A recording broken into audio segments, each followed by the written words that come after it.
네, 오늘은 김정일 3주기로 북한에선 중앙추모대회가 개최될 예정입니다. 또 동시에 김정은은 탈상을 마치고 집권 4년 차에 접어들었다는 뜻이기도 한데요. 자, 김정은 집권 3년간 북한 권력 어떻게 바뀌었는지, 북한 주민 생활은 또 무엇이 달라졌는지 이 전문가들과 함께 짚어보겠습니다. 먼저 3년 전 김정일 사망 당일 그리고 장례식 당일 그 모습 영상으로 확인해 보도록 하겠습니다. 네, 맞습니다. 예. 자, 김정일 당시 위원장 3년 전에 이제 사망을 했는데요. 그때 그 운구차를 여러 실세들이 몰고 같이 함께 했습니다. 자, 저 장소가 어디죠? 지금 김정일의 시신이 금수산 과거에는 금수산 그 궁전 기념궁전이었는데 이름 바뀌어가지고 태양궁전으로 바뀌었습니다. 태양궁전으로 바뀌었군요. 예. 자, 저희가 표현할 때 모셔져 있다라고 할 수는 없고 안치됐다라고 하면 되는 건가요? 네. 자, 이제는 운구 당시 화면입니다. 그때 화제가 됐던 게 당시의 권력 지형도를 보여주는 이른바 실세들의 운구차를 같이 행렬을 함께 했죠. 모두 몇 명이었습니까, 저 때? 한 7명 정도 됐죠? 총 8명입니다. 8명인데 김정은 합쳐서 8명? 그렇죠. 예. 지금 이제 우측에는 군부 4인방, 좌측에는 그 김정은 장성들 비롯한 당 4인방 이랬는데 지금은 이제 여기서 현재 살아남은 사람은 군부 쪽에서는 다 거의 다 물러났고 지금은 이제 당 쪽에서는 장성태는 처형됐고 나머지 3사람은 그대로 있다 이렇게 이해하면 될 것 같습니다. 그러니까 김정은 당연히 있고 최태복, 김기남은 이제 당 쪽 사람으로 보면 되고요. 장성택은 잘 아시는 것처럼 처형이 됐고요. 이영호, 김영준, 김정각, 우동측은 숙청되거나 퇴진을 했는데 군부 인사들, 군부 4인방으로 보면 된다는 말씀이시죠? 그렇습니다. 네. 그 직책들을 보니까는 국가안전보위부, 최고인민회의 의장, 군 참모장, 인민무력보장이라면 당시에는 이제 실세 중에 실세라고 하지 않았겠습니까? 우리 어떻게 봐야 되는지. 네, 자, 먼저 인민무력부장이라는 건 우리로 치면 어떻게 되는 거죠? 우리로 말하면 국방부 장관이나 똑같은데 국방부 장관. 우리하고 좀 다른 게 우리 국방부 장관은 이제 현역이 아니잖아요. 근데 북한은 현역입니다. 그것도 이제 그때 당시 그 차수였습니다. 김영춘이는. 그러니까 우리로 말하면 상당히 높은 거예요. 대장 우회가 차수이기 때문에. 그런데 그 중에서 지금 우동축이는 자살했다는 이야기가 나오고 있고 숙청됐는지 자살했는지는 어쨌든 안 보입니다. 그리고 김용춘이 하나 살아남았는데 김용춘이 역시 실세에서 물러나서 뒤로 아주 완전히 물러난 걸로 지금 알려져 있기 때문에 이제 우리 양 교수님 말씀한 대로 모두가 다 사라졌다. 이 군부 라인 쪽에 있던 실세들은 최고 실세인데 다 사라졌고 또 이쪽 당 라인도 마찬가지입니다. 지금 최태복이하고 김기남이 남았는데 뭐 실권자라고 실세라고 보기는 상당히 어렵습니다. 명맥만 유지하고 실제 권력은 뭐 다른 사람들한테 넘어갔다고 그렇죠. 봐야겠죠. 조직지도부나 뭐 김여정이 선전 부부장하는 이런 사람들한테 넘어갔다고 봐야 되고, 그러니까 다 사라졌다 이제.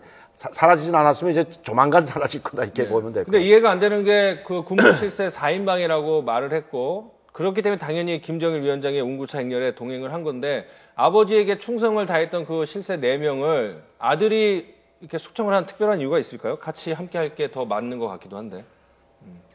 그렇지 않죠. 지금은 이제 북한 또 이 권력이라는 것은 그 행정안도 못 나누고 부자정은 못 나누는 거 아니겠습니까? 특히 또 김정은 또 젊기 때문에 자기의 권력을 빨리 그 쟁취하기 위해서 노력했겠죠. 그런 측면을 봤을 때 아마 제일 먼저 그 자기의 신복들을 심은 것이 아마 군이 아니겠냐.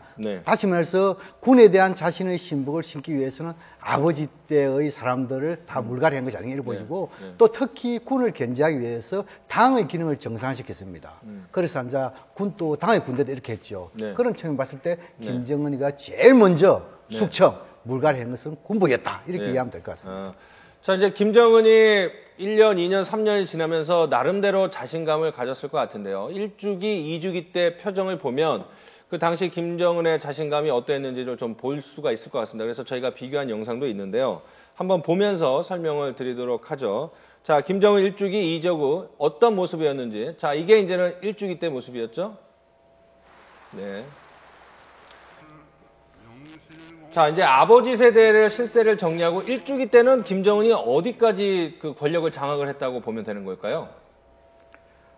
지금 이제 그 김정은이가 그 2012년도지요. 예. 2012년도에 예. 그 당의 그 당 중앙위원회 당 대표자 회의 예. 또 그리고 최고인민회의 예. 여기를 통해 가지고 당직과 군직 예. 모두 받았습니다. 예. 좀 구체적으로 연도를 보면은 예. 아버지가 죽고 나서 약 한 보름 후에 예. 최고 사령관직을 받았습니다. 예. 이것은 2011년 12월 30일입니다. 예.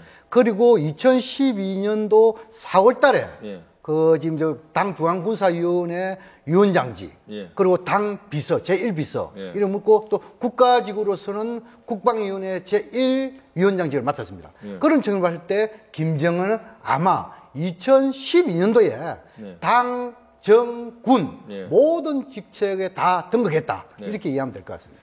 자, 보니까 북한에서는 그 김정은이 지난 3년 동안 한 것 중에 장성택 차용을 최고의 업적으로 추켜서 했다 그러는데 왜 그런 거죠? 예, 그동안 이제 장성택과 관련돼서는 뭐 별로 언급을 안 하다가 네. 지금 이제 다시 이번에 그 장성택이가 죽은 12월 12일 날 공개청살됐는데 그때도 뭐 별 이야기 안 했는데 네.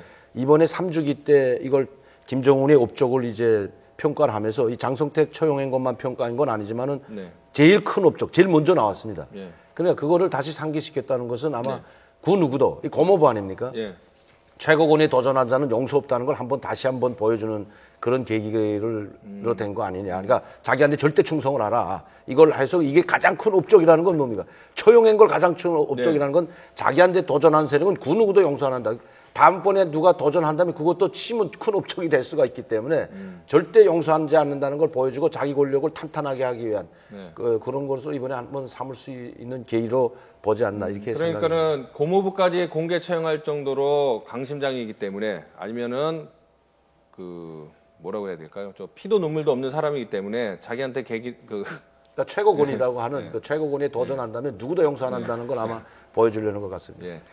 자, 이번에는 좀 북한 주민들, 뭐, 최근에 뭐 탈북자들, 그리고 신은미 씨 때문에 북한의 진실이 어떠냐 이런 거 갖고 논란이 많았었는데, 실제로 북한 생활이 특히 김정은 지난 3년 동안 많이 달라졌는지를 한번 얘기를 해볼 텐데요.